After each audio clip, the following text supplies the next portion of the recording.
10,000 ringgit লাগবো। 10,000 ringgit দিতে না পারলে আপনার 5 মাসে জেল হইব। জঙ্গলের মধ্যে 468 জন লোক ধরছে। ভাই কোন দেশ থেকে আসলেন? যে মালয়েশিয়া থেকে আসছে। কত বছর আছেন মালয়েশিয়া? 2 বছর ছিলাম। ছুটিতে আসছেন? না না, একেবারেই ট্রাভেল বাসে। কেন, কারণ কি? কারণ এখন মালয়েশিয়া সরকার ঘোষণা দিয়েছে যে অবৈধ লোক মালয়েশিয়া রাখবো না।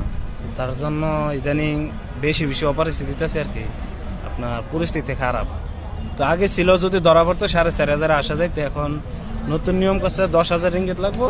10,000 রিঙ্গিত দিতে না পারলে আপনার 5 মাসে জেল হইব। আচ্ছা আচ্ছা। আর এর কথা হচ্ছে একটাই, যে ওরা অবৈধ লোক রাখবো না মালয়েশিয়া। অবৈধ লোক রাখবেন একবারে? আপনি গিয়েছিলেন কি মাধ্যমে? আমি টুরিস্টে গিয়েছিলাম, ভাবছিলাম ভিসা করবো, কিন্তু 2 বছর দিবে বলছি, কিন্তু দেয় নাই। লাস্ট পর্যায়ে হেরা নতুন সিদ্ধান্ত নিয়েছে, কলিং ভিসা তো চালু করতে, তার জন্য ওরা অবৈধ লোক লাগবে না। আপনি কারণ এমনকি কালকের আগের দিনও যে জায়গার মধ্যে কোনো দিন অপরিস্থিতি না, জঙ্গলের মধ্যে 468 জন লোক ধরছে, বাংলাদেশে 176 জন। আচ্ছা, মানে অপরিস্থিতি দিয়ে হচ্ছে সব অবৈধদেরকে ধরে ধরে পাঠাচ্ছে। ধরে পাঠাচ্ছে, যারা টাকা দিই তারা 10,000 রিঙ্গিত তাদেরকে পাঠাইতে 1-1.5 মাসে, আর নয়তো 5 মাস 6 মাস জেল খাটতে হবে। জেলের কি অবস্থা বর্তমানে? জেলের পরিস্থিতি ভয়াবহ, এটা বলা যায় না। মারামারি করে কিনা? মারামারি কি, ওরার কথা না শুনলে ওরা মারে। ওকে। আর আপনার শরীরে কাপড় রাখবো না, একটাই কথা, শুধু আপনার যে নিচের প্যান্টটা ওইটাই রাখবো।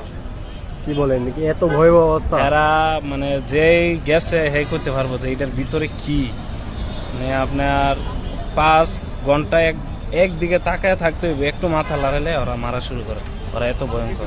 আপনি আজকে আসলেন, কত টাকা খরচ হয়েছে আপনার আসলে? আমার আসতে ট্রাভেল পাসে এখন মাত্র 520 টাকা দেওয়া লাগে।